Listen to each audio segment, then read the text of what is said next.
ఎన్నికల ముందు చంద్రబాబు విద్యుత్ ఛార్జీలు పెంచమన్నారు. అవసరమైతే విద్యుత్ ఛార్జీలు తగ్గిస్తామన్నారు. వినియోగదారులే విద్యుత్ ఎమ్మెల్యే చేస్తామన్నారు. అధికారంలోకి వచ్చిన తర్వాత చంద్రబాబు విద్యుత్ వినియోగదారులపై 15,485.36 కోట్ల భారం వేశారని ఎమ్మెల్సీ దువ్వాడ శ్రీనివాస్ అన్నారు. టెక్కలి నియోజకవర్గం శ్రీకాకుళం జిల్లా ఆంధ్రప్రదేశ్ రాష్ట్రంలో మోసపూరితమైన హామీలు ఇచ్చి ప్రజలకు మోసం చేసిన చంద్రబాబు దువ్వాడ జగన్మోహన్ రెడ్డి ఆదేశాల మేరకు చంద్రబాబు పెంచిన విద్యుత్ ఛార్జీల నిర్ణయాన్ని వెనక్కి తీసుకోవాలి అని డిమాండ్ చేస్తూ ఈ నెల 27వ తేదీన టెక్కలి నియోజకవర్గం విద్యుత్ అధికారులకు ప్రజల తరపున నిరసన తెలియజేద్దామని దువ్వాడ శ్రీనివాస్ ఎమ్మెల్సీ ప్రజలకు పార్టీ కార్యకర్తలకు పిలుపునిచ్చారు.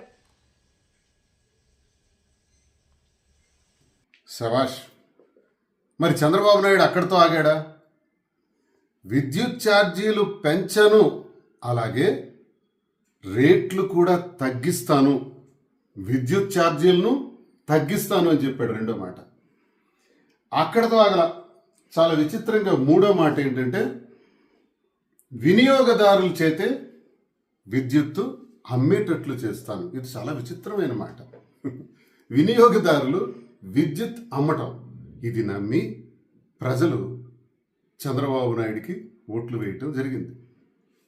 ఈ మాటలు పులివెందుల్లో ఒకసారి, కడపలో ఒకసారి, పెద్దాపురంలో ఒకసారి, విశాఖపట్నంలో ఒకసారి, తెలుగుదేశం పార్టీ కార్యకర్తలతో టెలికాన్ఫరెన్స్లో ఒకసారి, పలుమార్లు ఆయన చెప్పడం జరిగింది. ఎవిడెన్సెస్తో సహా ఏ ఏ సమయంలో ఏ ఏ సందర్భంలో ఎలా మాట్లాడారని చెప్పడానికి ప్రజలందరికీ తెలిసిన విషయాలు. ఆయన ఎలా చెప్పారన్నది. మరి ఇన్ని చెప్పినటువంటి వ్యక్తి ఎన్నికలు అయిపోయిన తర్వాత విద్యుత్ ఛార్జీలు పెంచటం సంగతి మర్చిపోయి ఈరోజు చాలా విచిత్రంగా చాలా భారీగా వడ్డనలు చేసే కార్యక్రమం స్టార్ట్ చేశారు. మీరు చూస్తే నవంబర్ నెలలోను డిసెంబర్ నెలలోను 6,000 కోట్ల రూపాయల పైచిలుకు నవంబర్లో, 9,000 కోట్ల రూపాయల పైచిలుకు డిసెంబర్లో, మొత్తంగా 15,400 కోట్ల రూపాయల వరకు విద్యుత్ ఛార్జీలను పెంచడం జరిగింది.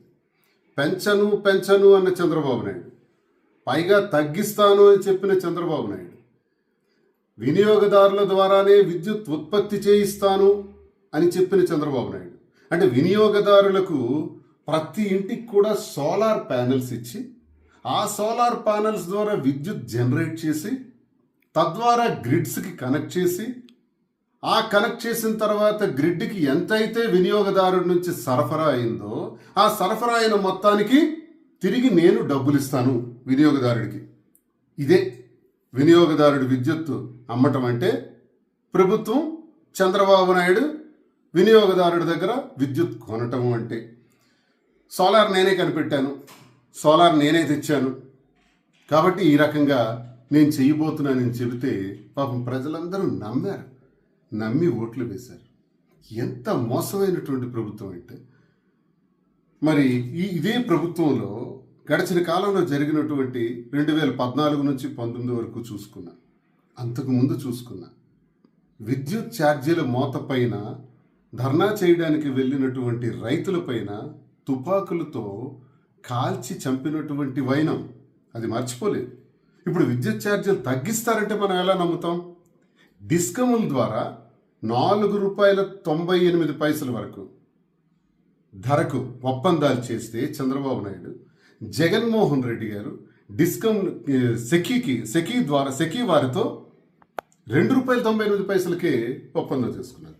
అంటే ఒక 25 సంవత్సరాలకు 1,00,000 కోట్లు ఆదాయం వచ్చేటట్టు జగనన్న చేసినటువంటి ఏర్పాటు. మరి చంద్రబాబు నాయుడు చేసిన ఏర్పాటుకి, జగనన్న చేసినటువంటి ఏర్పాటుకి, విద్యుత్ సంస్కరణలో చంద్రబాబు నాయుడు చేసిన తప్పుదాలు, మోసాలు, ఘోరాలు, నేరాలకి, జగనన్న ప్రభుత్వంలో విద్యుత్ సంస్కరణల కోసం చేసినటువంటి అడుగులు, వేసినటువంటి అడుగులకి ఎంత తేడా ఉందో చూసాం. ఇప్పుడు మోసపోయామని ప్రజలందరూ కూడా లబోదిబోమంటున్నారు. ఒకటే మేము తెలియజేస్తున్నాం, ఏవైతే విద్యుత్ ఛార్జీలు పెంచారో, మీరు పెంచినటువంటి 15,000 కోట్ల రూపాయల పైచిలకు విద్యుత్ ఛార్జీలు ప్రతి ఒక్క వినియోగదారుడు బిల్లు పైన అదనంగా పడుతున్నాయి. ఈ భారం వినియోగదారుడు ఎందుకు మోయాలి?